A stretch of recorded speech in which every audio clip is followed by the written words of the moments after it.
you may be talking too much. So, always say less than necessary. That's the fourth law of power.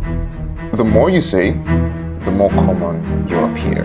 Don't go trying to over-impress people with your words, or you do risk saying something stupid. And then your reputation goes from here to here.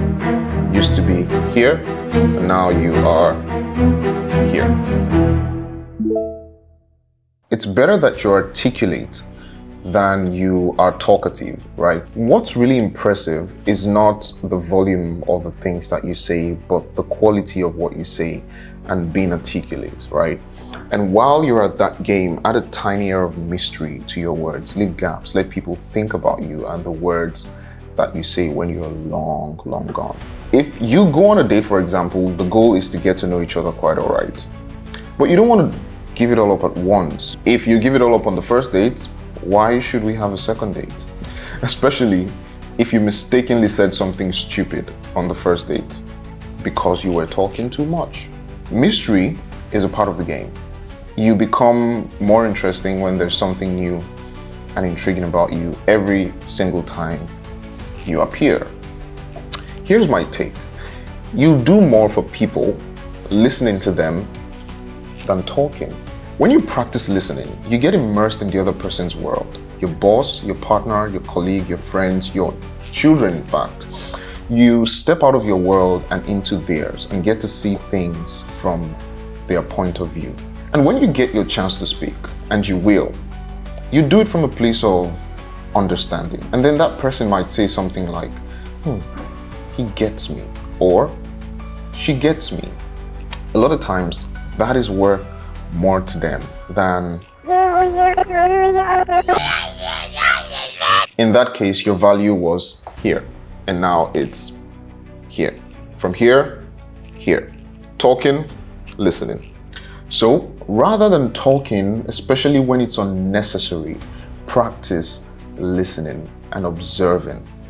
It makes you powerful. This will rattle you. The late Earl of Essex, in a conversation with the Queen, now Queen Elizabeth, said to her that her conditions were as crooked as her carcass. You shouldn't have said that, bro. Anyway, before the time, this guy had committed a number of crimes, including insurrection, and he was still a free man.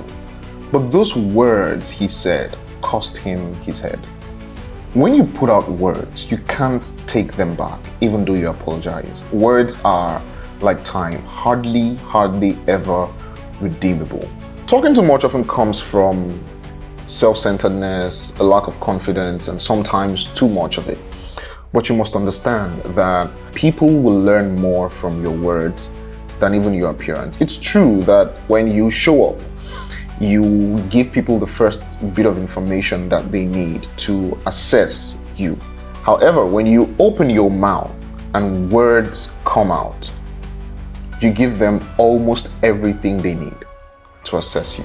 So, you must learn to curb your tongue. There's an Old Testament verse that says that a foolish man will be seen as wise as long as his mouth is shut. Now I'm paraphrasing, I can't remember the verse.